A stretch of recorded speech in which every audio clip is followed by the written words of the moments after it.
Hey guys, welcome back to another episode of Ctrl Alt Career. I'm your host, Jennifer Ong, and in this podcast, I interview people who have taken a leap of faith and pursued an alternative career path in Asia. Before I get started today, I'd just like to let you guys know that I do have a one-on-one career coaching program. So if you are feeling unfulfilled or not so happy at your corporate job and looking to find a job that's more fulfilling, then send me a message on Instagram at ongjennifer_ or via LinkedIn. I love to see how I can help. All right, let's get into today's episode. Today, I'm super excited to have Christina Wong here with us.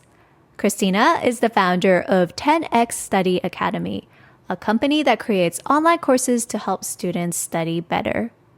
But before she started all of this, Christina actually studied at Imperial College in London and worked as a junior doctor. So how did she go from being a doctor to starting an online study course that has almost generated 7 figures in sales in less than a year? I'll hand over to Christina now to share her story. Hi, Christina. Thanks for being on the podcast. Super excited to have you here today. So I thought we'd start all the way at the beginning and just hear a little bit about your own career journey. I know that you grew up in Hong Kong. You went to university at Imperial where you studied medicine. What made you decide to study medicine? One of the earliest memory I have as a child was that I wanted to study medicine and become a doctor. It's like a childhood dream. Actually, I went to the UK partly because I wanted to study medicine. Got it. So after you graduated from medicine, you were a doctor for a couple of years in London. How was that? Did you enjoy that? Oh, that was amazing. It was definitely one of the best time in my life. It was my childhood dream coming true, and I loved every part of it. I met some really good friends, and I had a really good team. So it was a really, really good experience. As a doctor in the UK, do you have to do rotational program for a couple of years before you specialize? How does that all work? Yeah, so you kind of do a 2 years rotations. It's called your foundation years. Then you become fully licensed. And once you become fully licensed, you could work at different part of the world. Makes it easier. And that's also the time you start applying for specialty trainings. As junior doctor in UK, you get to rotate around different specialty. My favorite one was A&E. I really, really enjoyed emergency medicine. When I was young, I wanted to be a volunteer doctor because I thought joining the MSF is the coolest thing ever. The Doctors Without Border. So I've always wanted to be an emergency doctor. That's so interesting that this is like something that you wanted to do. I think not a lot of people who study medicine or become doctors would say that they actually want to be an army doctor in a war zone. So you basically finished your 2 years as a junior doctor in London. It seems like you were really, really interested in being a doctor and was very committed to that being your career, right? But now we know that you've started a very successful company doing online courses. So kind of wanted to understand at that point in your career, 2 years in as a junior doctor, what were you thinking? So after 2 years, it's actually a really common practice for doctors to take a gap year because this is the time before they decided to apply for specialty trainings. Normally, they would spend like a year in Australia or South Africa and stuff. For me, I actually wanted to move back to Hong Kong to spend time with my family because I've been away for so long and I really miss them. And my parents were getting old. Going to Hong Kong, the application takes about a year. I need to do a few exams. So I just thought, that is kind of my exam year / gap year when I get to travel around Asia because I never really have the chance to travel around Asia. So basically you were like, okay, I definitely want to move back to Hong Kong. And in order for you to practice as a doctor in Hong Kong, you need to take some conversion exams. And you were thinking of taking a year to just take those conversion exams so that you could then be a doctor and practice in Hong Kong. Yeah, that's right. That was the plan. Got it. So what actually happened? What happened? I'm not sure whether you have heard of it, but that was COVID. So So in the year COVID happened, I was in Hong Kong at the time and the situation was absolutely crazy. Everyone was buying out toilet paper. We were so worried. We wasn't sure what's happening. This new disease that no one's have heard of. My family thought that Hong Kong seems a bit dangerous. So I went to Singapore to stay with my friends because, the rest of the world was safe at the time. I went to Singapore thinking that it would be a 1-2 months holiday. And I somehow find myself in a lockdown in Singapore. I was studying really hard every day. For me, I lived in like a pre-exam period for a really long time because I was studying every day for a really long time and then they keep canceling the exam in Hong Kong. So besides studying and working as a doctor, I've always have a side hustle.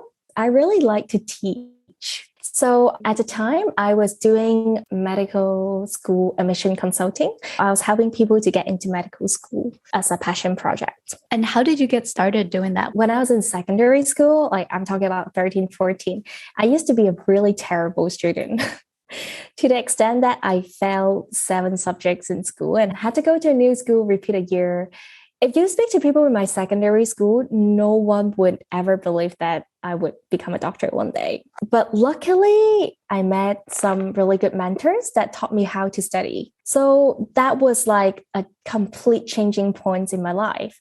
That was the point I went from hating studying, doing really badly, failing everything into, my results started getting better and becoming like a top student. So for me, that was when my interest in teaching started. I was like, wow, studying could be fun. There's a new, different way to studying. So I always got really passionate about teaching people how to study. I started off with my friends, then they refer all their younger siblings to me. So that's something I've always been doing. Ever since I got into medicine, people are like, how did you get into medicine? And asked me for advice. And because of that, I started helping people to get into medical school. I had the opportunity to become an interviewer for Imperial Medical School. So that really helped me to gain a lot more insights about how the whole admission process works. And I was quite lucky in the sense that almost everyone I helped got into med school. I suddenly got a lot of referrals, like their friends, their younger siblings, all came to me to ask me to help them to get into medical school. So that's how I kind of pivoted from tuitioning into specializing in helping people get into medical school. Okay, so you started off with just like tutoring people on subjects in school, and then later on went into school admissions kind of consulting. Did you start charging people there as well? And how did you think through pricing there? Okay, for medical school admission, I have started charging people. I didn't really think about pricing at the time. Well, when I first started, my friends were just like offering to pay me to tutor their younger siblings. They were paying me £5 per hour. I was like, wow, you're giving me so much money for doing something I love. And I remember feeling really guilty all the time. I would spend those money to buy my friends lunch. Looking back, I think they got a really good deal too. For sure. Like I wasn't thinking of it at all. I was just like, oh, I loved it. So you started off with just helping out friends and friends of friends. I guess I was just wondering, in those early days, how did you get your first like paying customer? Okay. My first paying customer was actually from a talk that I gave. He came to ask whether or not I could help his child get into medicine. And he would offer me a price. And I remember thinking, what? That's too much. No. And I cut down on the price. I think because I am someone who has always wanted to get into medicine. So I know how it feels to really want to get into medicine and really want to live out your dream. And to me, if someone wants to get into medicine, I want to help. I want to help them to make them dream comes true. So initially, that wasn't really a pricing problem. I was like, I don't need to get paid that much. I would help your son irregardless. But then they were very nice. They insisted on paying. But I later on did increase my pricing. It's because I realized it was a lot of work. And when you charge someone, the situation, it's actually changed quite a lot because you are becoming a lot more responsible. So I was starting to realize maybe I do deserve to get paid. Maybe I have to get paid for the work I did. And sometimes the application timeline and their exams coincide with my exam timeline. So I actually have to take out quite a lot of time. It was a commitment. So I started charging properly after that. At the time, I raised my price because I wanted to reject a student. I was like, I really don't have this much time to take up so much students. So I decided to raise my price really high. And I thought that they would just back off. But no, they were like, yeah, sure, please help. I even feel that after I started charging a high price, people are even more eager to take lessons. Students pay a lot more attention in lessons because I think they value it. Parents are a lot more grateful after I charge a high price. I think that's a very interesting thing to reflect on. Like when you pay more for a service, you feel like you are also subconsciously getting more value out of it. 100%. That is the first time I realized charging high price would actually help the student do better because they're way more committed. Previously, they know that I'm busy, they know that I'm a doctor, they know that I have other commitment, but sometimes they will still reschedule. But my schedule really doesn't allow me to reschedule any of your lessons. I cannot set aside time and you tell me that you cannot turn up. I started charging a really high price and I'm like, let's not waste each other time. If you really have to schedule last minute, then I'll have to charge you for it. Then I realized student attitude actually becomes so much better. I never have problem with student being late. My student is always 5 to 10 minutes there before my lessons. They would always finish their homework and go above and beyond. The quality of my student are exceptional. Interesting. I think that's very, very fascinating. Because actually, like if you think about it, the course content probably isn't that different, but it's just like they feel like, okay, if I'm ready to commit this amount of money, I better put in the amount of so that I get the most value out of it. I definitely think so. And I think it changed their perception of values. It's like if you have a $10 bag versus you have a $10,000 bag. You would never put your $10,000 bags on the floor. You would be like, I don't want it to get scratched. Even though they're actually the same bag, the pricing really changed your perception of values. And I realized in learning, when their perception of value change, they actually get so much more out of that. And because I had such limited time, right? I end up getting to a stage that pricing wasn't enough. I have to select which student I take in because there's a limited number of students I can take in. And I'm like really strict to them. I tell them that if you're not putting in 100%, then I'm going to take on other students because there are other students who want to get into medicine more than you. I want to help the person who wants to get into the most. I think that speaks a lot to also your confidence in your program, as well as your ability to get students in and not downplaying the value that you bring to the table as well. I think a lot of the times that people have imposter syndrome where they're like, oh, I'm not sure. Can I even say this to the student? Am I going to come off as being rude? Or am I even able to get the student into the right schools and stuff? So I think this also speaks a lot of coming from a position of confidence as well. Well, I'm actually quite proud of my track record. Like I actually have 100% rates of getting students into the university they want. Like I'm talking about Cambridge, Oxford, Imperial, and UCL for medicine. And I'm confident because one of the students I helped, his predicted grade was 3 C's. That was no A. And I still managed to help him to get into one of the best medical school. So I'm quite confident in my ability of helping them out. Cool. Okay. So I know we deep dived into this a lot, but I want to bring us back towards your career journey. Going back to your gap year where you were based in Singapore studying for exams and the exams kept getting canceled. What were you thinking during that period of time? When COVID broke out in UK, the first thought I was just like, I have to go back to UK now. I faced a lot of resistance from my parents from going back. Because they were worried about the COVID situation there. Because they were worried. I actually had so many fights with my parents. I feel really responsible. And up until now, it's still something that really haunts me that I wasn't there with my friends fighting the situation. But my family would absolutely not let me go back. The gap year turned out to be one of the most difficult times in my life. I was stuck in Singapore. Singapore had a really hard lockdown. We were not allowed to go out. I was just at home every day studying. What really kept me going and was my happiest moments during those time was coaching my students. Because I had more time, I was able to take on a few more students. During the COVID time, those were my happiest moments. Seeing my students, talking to my students, seeing how much they've improved. And yeah, that was really, really nice. Okay, then how did the course thing come about?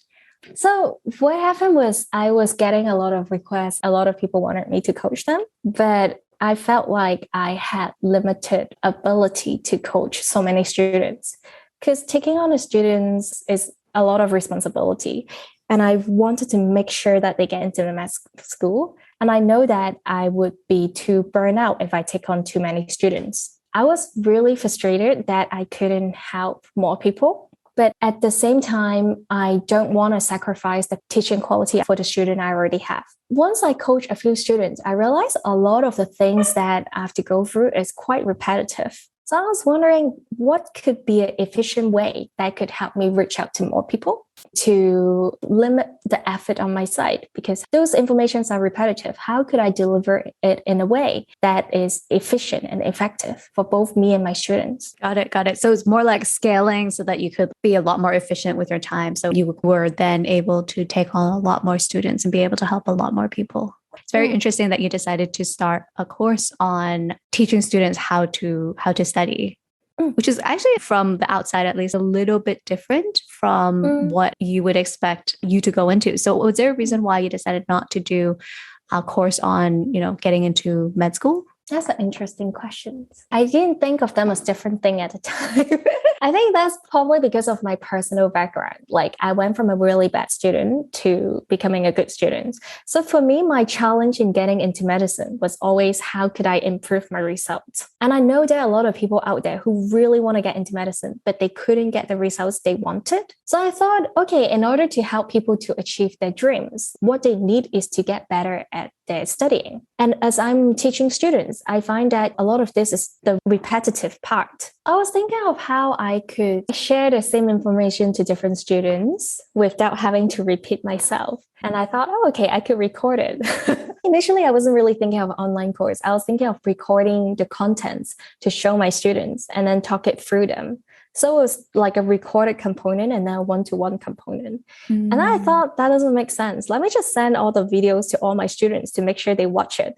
And then they could come back to me with any questions. I think in a way that was the beginning of the online course, me trying to save time for my students and try to teach them in the most effective way. How did that evolve into a proper online course where you actually started charging customers for? So I think it was a point when I reached the number of students and I keep having to reject students. It's really heartbreaking. That was the push that, okay, I really need to record some of my content to help these people.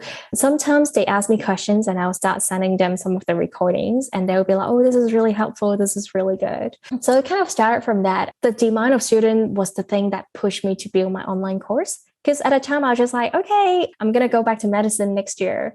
I would not have as much time. So that was really my drive. I feel like I could build an online course within a few months. Let me just push it over, finish it so that I could get back to medicine and still be helping people. Got it. And how did you know how to build an online course? The moment I realized I wanted to build an online course, I started Googling and watching a lot of videos. And that way, I found a lot of online courses that teach people how to build online courses. At the time, I still think that I only have a few months before I get back into medicine. So I always felt like I was racing against time. I thought the most efficient way to learn about how to build an online course is to buy a course that teaches you how to build an online course.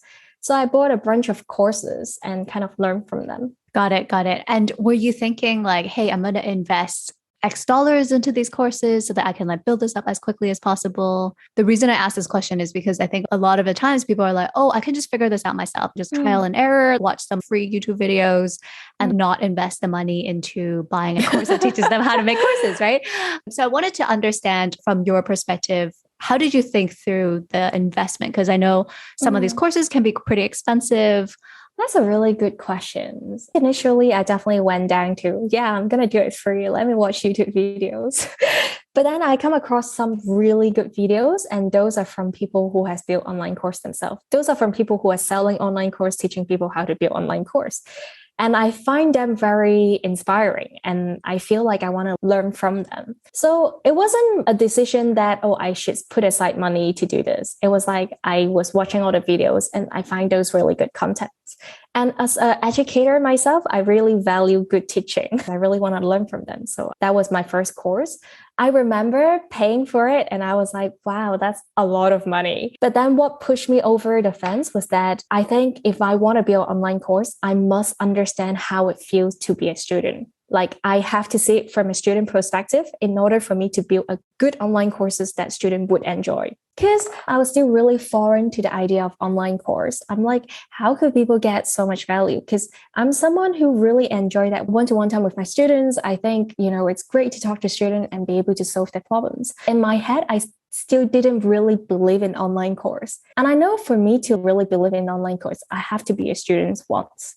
I need to understand why people would buy, and I need to test it out for my students. Does online course actually work? If I do the course and I realize, I don't think online course really work, then I wouldn't do it myself. Mm-hmm. And honestly, it was one of the best decisions I've ever made. One of the main differences between free content and a paid online course is that an online course is way more structured. It could actually help you go from point A to point B. I think this is very difficult with free content because you don't actually know what you need to know.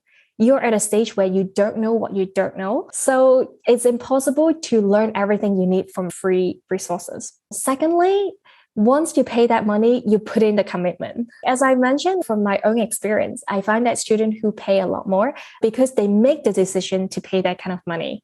That was what pushed them over the fence to become a top quality students. So I thought, if I am really committed to the idea, what is the most important thing in my life? Time. Like if I'm truly committed, I don't want to don't do it well. That's such a great point, because I also try to tell a lot of my own career coaching clients about this, because a lot of people are like, oh, I can figure out like my career by myself. Why do I need to get a career coach? There's so much YouTube videos out there that I can watch, or like blogs that I can read about, and things I can do by myself for free. But I completely agree with what you're saying, right? You can do it for free yourself, but you don't know what you don't know. And it's very hard for you to be able to get from point A to point B because you don't even really know what your point B looks like. So how are you going to be able to structure all of this free content out there yourself to be able to get yourself there? So the content is personalized to you as well, whereas like a lot of the free content out there is just generic content that can apply to everyone. Online course is quite an interesting topic. I definitely don't want to learn how to build an online course from someone who doesn't have an online course. If I want to learn how to build an online course, I want to learn from someone who have done it and done it well. Cool. Okay. So you basically took this online course and you created your own course. Tell us a little bit about that very first course that you built. It was really hard. Building an online course is actually a really lonely process.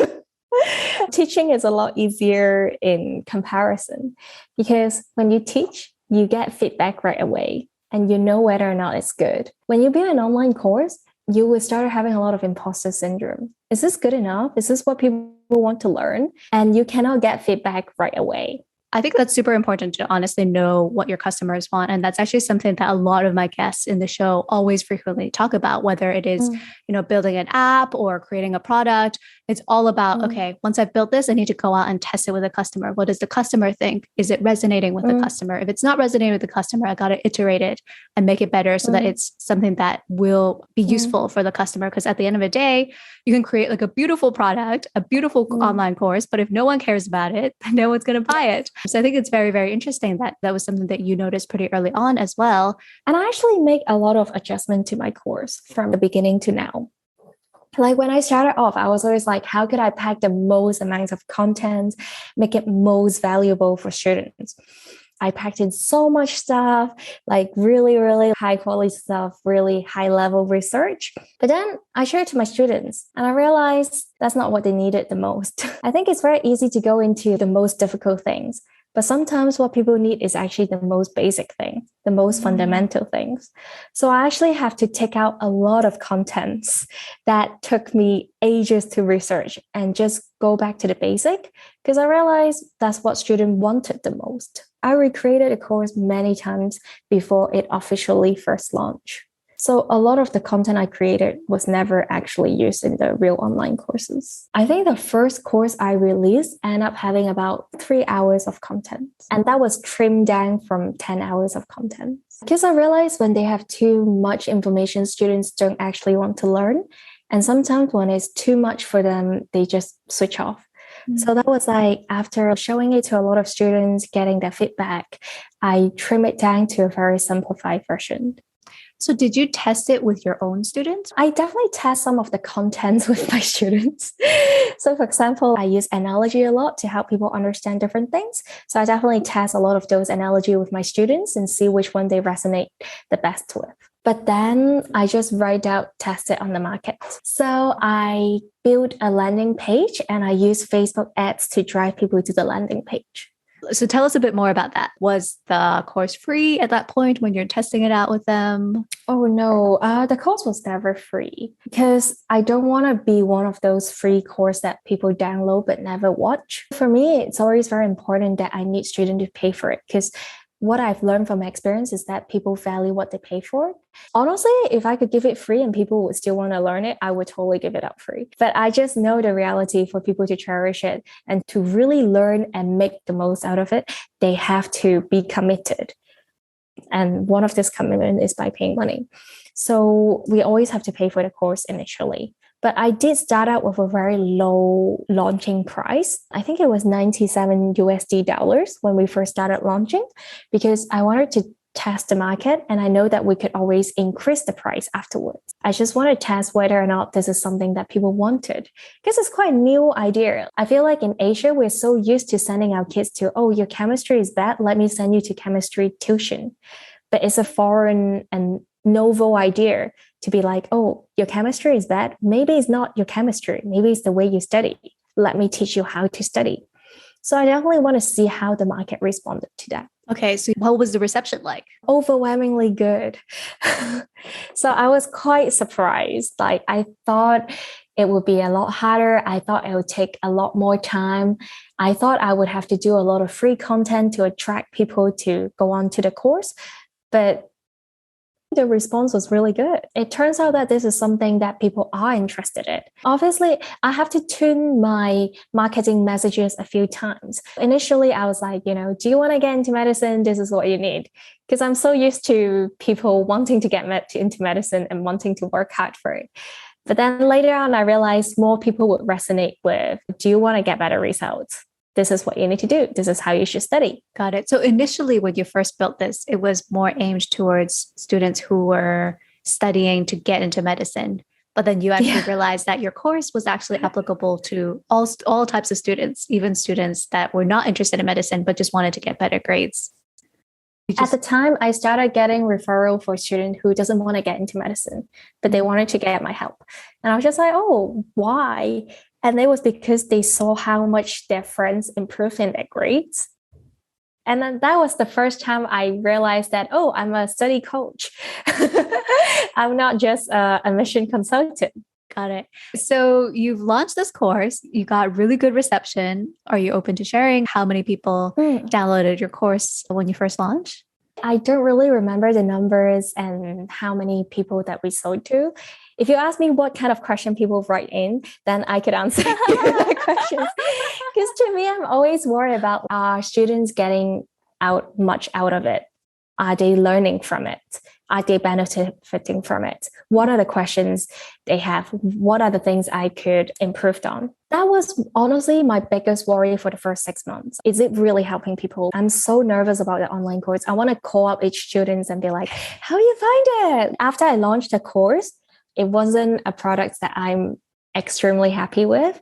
So after I launched the course, I went back to keep improving the course. Okay. And how did you get feedback for the course? Oh, so very luckily, a lot of people email us and they said some really nice feedback about what they've learned. And also people would write in to ask questions.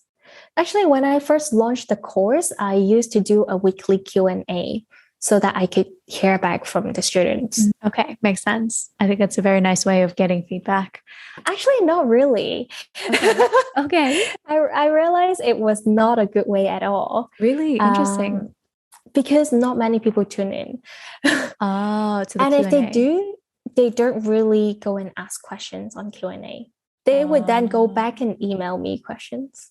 I see. Because I guess people are quite shy. I can see that. They are. And initially, I was only marketing it in Asia. So I think that was probably one of the reasons. Okay. So I know that you then expanded into two other courses. So now you have three courses on your platform, right? Tell us a little bit more about why you decided to expand into more courses. Let me talk about what those three courses are first. Number one is an advanced memory course that help people build on their memory, how to remember more, how to remember better, how to make memorizing really fun.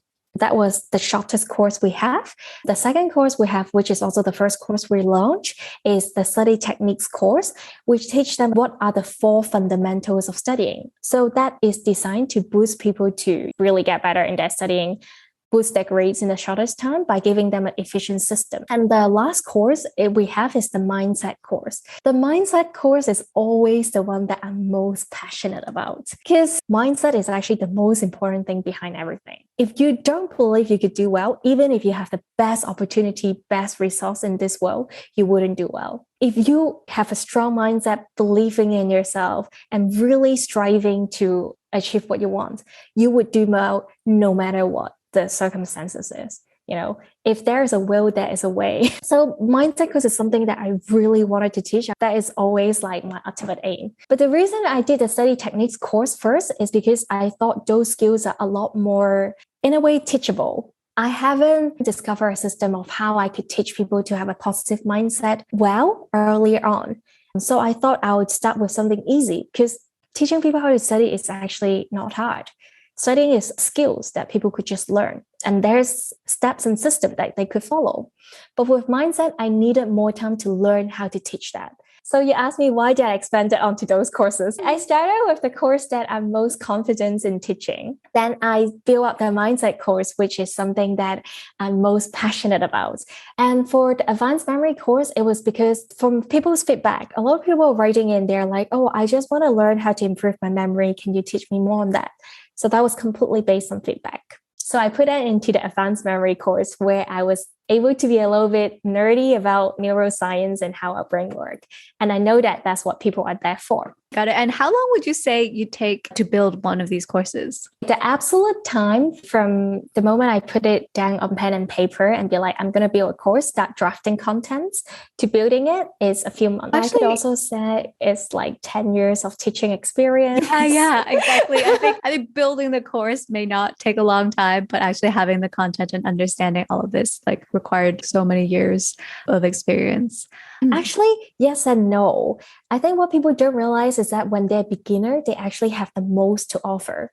So even with people who are like 1-2 years into it, they share so many similar experience and they are probably in the best position to help other beginners. So if I could go back to 10 years ago when I was a struggling student and, starting to learn how to study, I feel like I would probably be able to build an even better course than now, because that was when I really understand other students. I think people need to understand that when they're starting out, whenever they learn something, they really need to record that journey. And what they learn is extremely valuable. I think, again, this is so interesting, right? Because I think a lot of the times people are like, you really need to understand your customer's pain point to be able to build a really good product. Exactly. Like you really need to understand and put yourself in the shoes of your customer and try to understand exactly what that problem is that you're trying to solve for them. And that's the best way for you to be able to build a successful product, because you are clearly solving their problem. Completely. People shouldn't be like, oh, I don't have 10 years of experience yet, I should wait. No, if you just learn it, you're actually in the best position to teach. And I could guarantee you the moment you start teaching, that is the quickest way to learn. Yeah, because sometimes it's also hard for you to learn from someone who's so many years down the road from you. If they're less approachable, for example, or they may have forgotten some of the struggles that you are going through. So I think very, very interesting point to highlight there. I can always think that my strength, the reason why I connect well with students, why I could bring out the results to students, is not because, I'm a top student. It's because I was a failing student. I completely understand how it feels to hate studying, how it feels to cry and not want to study. I completely understand that experience. And I think that was what makes me, in a way, a good teacher, because I could understand how the students feel. And I know what they needed to motivate them out of that situation. And the fact that seeing someone who did so much worse than them, failing 7 subjects, kind of give them hope, It's true. If you can do it, maybe I can do it too. Yeah. And it's totally not because of my experience, like how much I've learned and stuff. It's because my failing experience is actually what encouraged people the most. So I always think if you want to teach, don't wait until you're an expert. It's like you're an expert now. Like teach them now. There's so much you could offer right now. And I think that's such an encouraging thing to say. A lot of times we are the main person that's standing in our own way. We are the person that's blocking us from success. We think that we need to have so many years of experience before we can even think about teaching someone something, when actually, no, you have lots of experiences that you've built up over your lifetime that you can then go on and teach people about.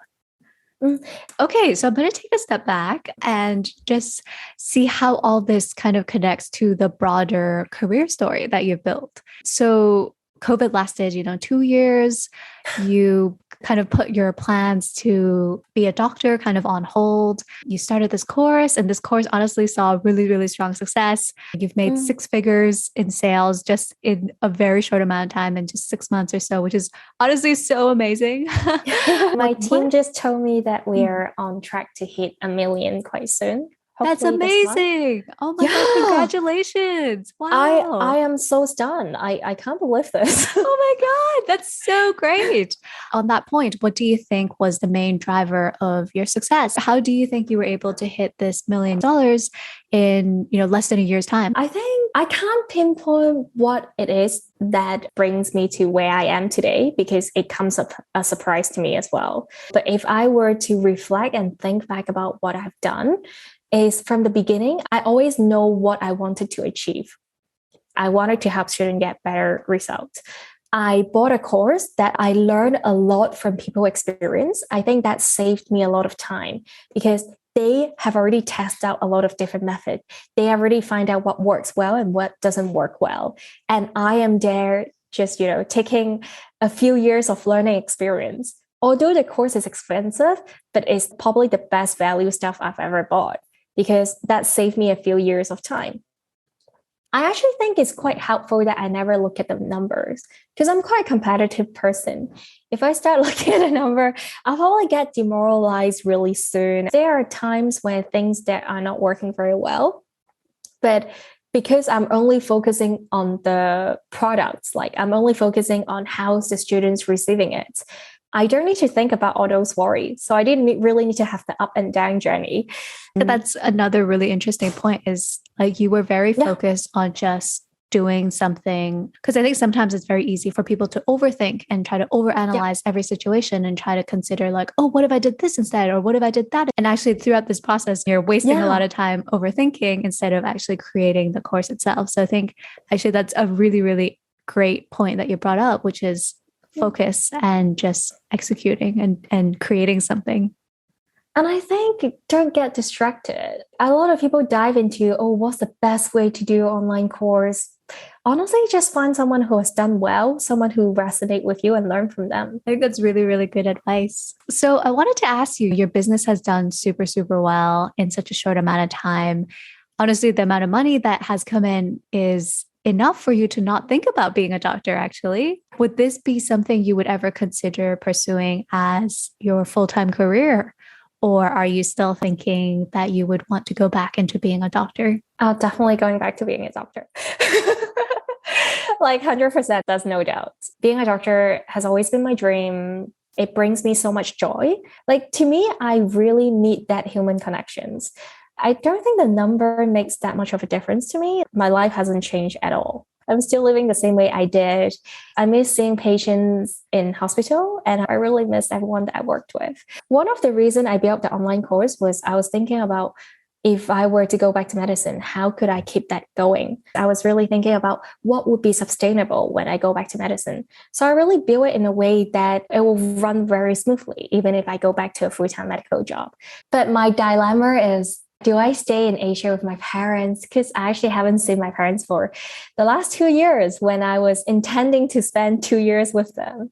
So I think now that I have more financial ability, what I really want to do is just to spend more time with my family first. Because oh my God, I'm going to cry. My parents also have a few health problems. So that is my priority now. I'm really grateful that I started this so that I have the financial freedom, actually. And this can basically kind of run by itself without you spending a lot of time on it. Once the courses are up and running, then it's more just about maintenance and getting new customers on board. I guess the getting new customers on board, is that a full-time role or is that also pretty automatic? Everything is automatic. I could go to Africa for a month and live in a Ferrari with a phone with no signal. And I know that things would still be the same when I come back. As I say, I thought I was going to go back to medicine. So ever since the beginning, I would think about how could I outsource it? How could I build a system so that it will run on its own? Actually, this has been a really great use of the time off that you've had. You've kind of built up an additional revenue stream for yourself so that you have the financial freedom to go do whatever it is that you want, whether it is becoming a doctor or just spending more time with your family. Do you think you're going to create more courses at this point, or you feel like actually 3 courses is good? Just let this thing keep running by itself and for you to spend your time and effort on other things? I'm actually about to release my new course. Ah.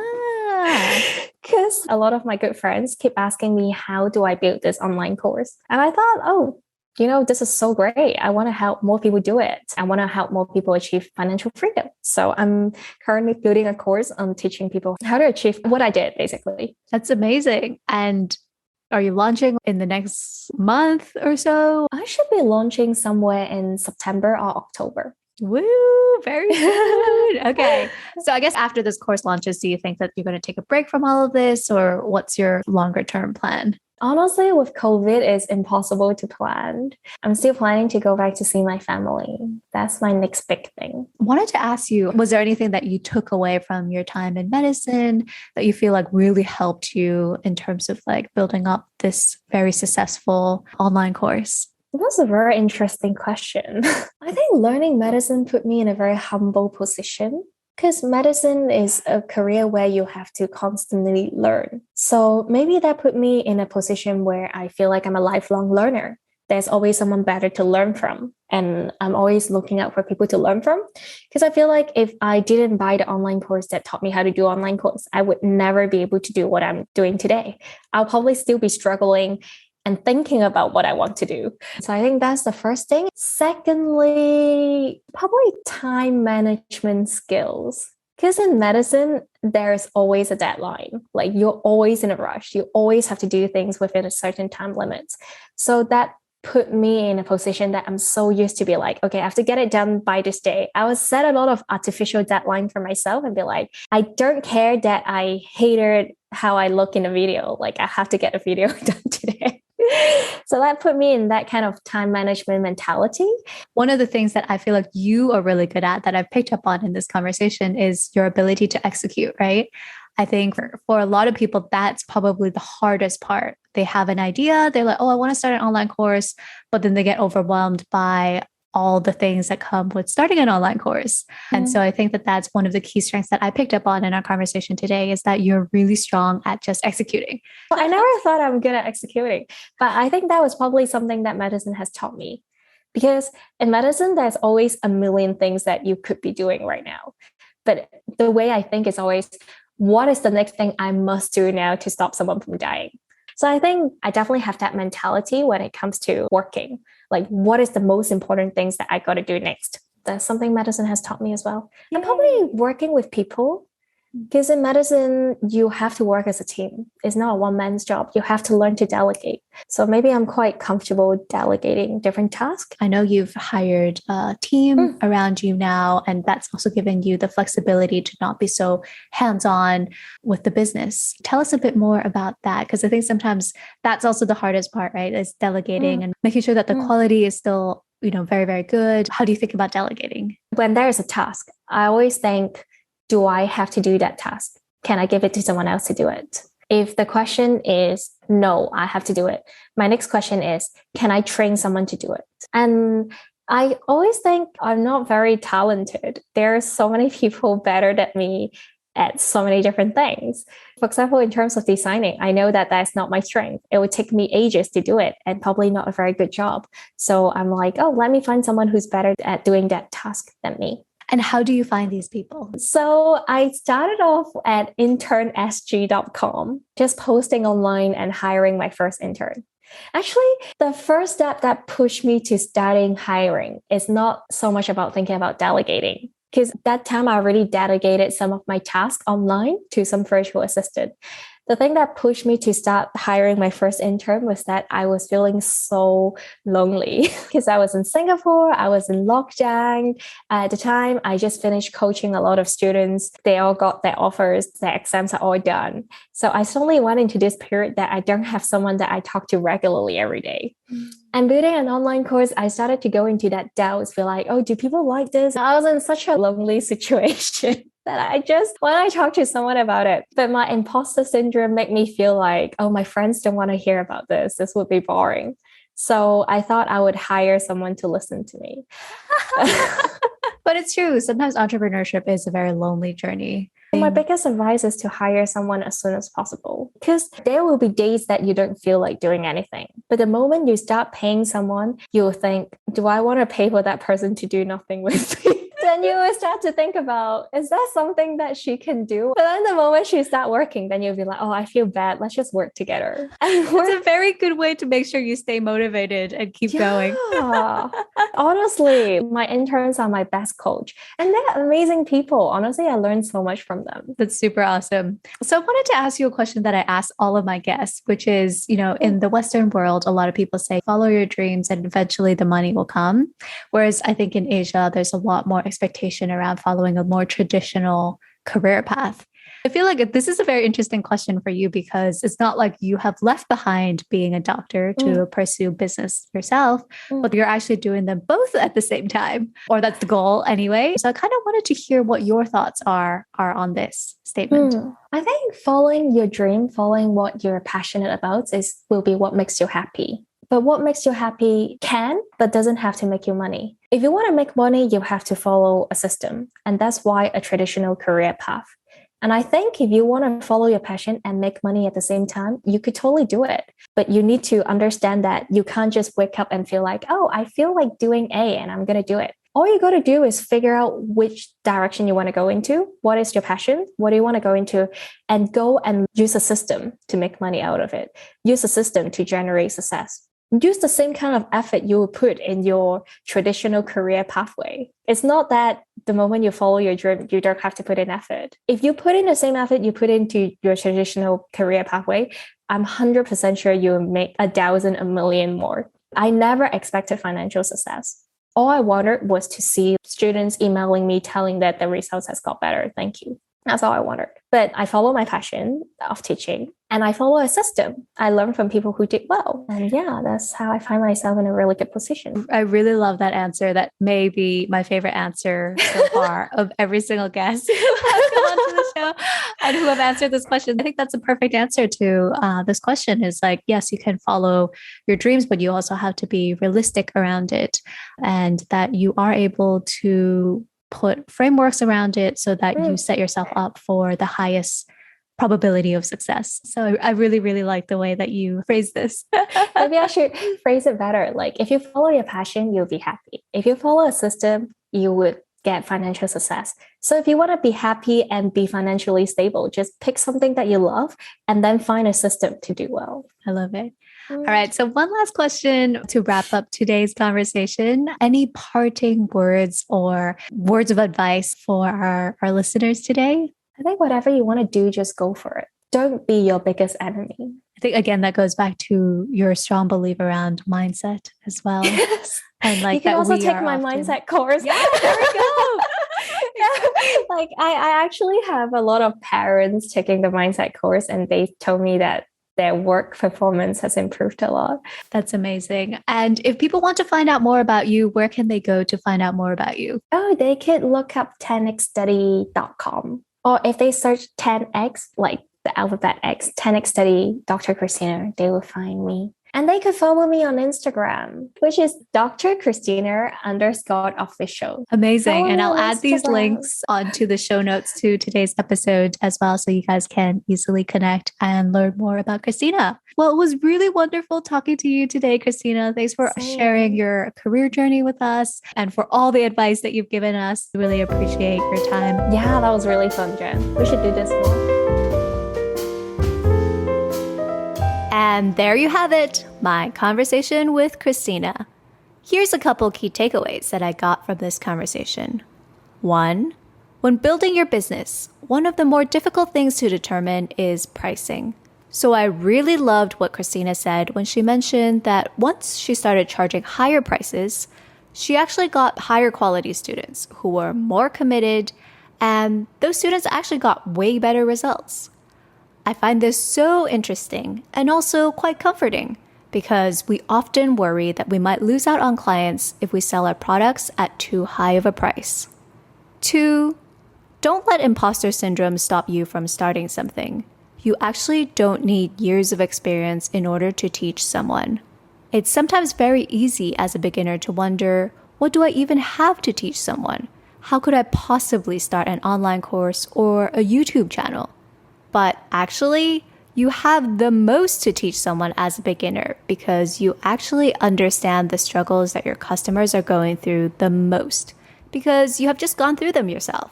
So don't let your level of experience stand in the way of your own success. And lastly, how do you balance between being happy and financially stable? Follow your passion, but be diligent with setting up a framework and a system to ensure its success. And put in the same amount of work as you would in a traditional career. All right, that's it for this week. Thanks for tuning in to another episode of Ctrl Alt Career. Check back in here in 2 weeks' time for the next episode, where I'll be doing something a little bit different. Instead of interviewing someone who has left their corporate job, I thought it might be an interesting change to bring in someone who has both a successful corporate career and is balancing their career with a very successful side hustle. So in 2 weeks' time, I'll be sharing my interview with Amanda Chong, who has managed to build an impressive career as a lawyer, but also balance not just one, but 2 side hustles as both a poet and also running a nonprofit. And if you liked today's episode, do hit subscribe and share with 2 friends who maybe aren't so happy with their corporate job and need a little extra inspiration. I do also have a one-on-one career coaching program, so if you're not feeling too hot about your corporate job, or you're feeling a bit lost and don't know what else you would even want to do, feel free to reach out to me or follow me on Instagram at ongjennifer_ for more career-related inspiration. All right, thanks so much for tuning in, guys. I'll see you guys in 2 weeks.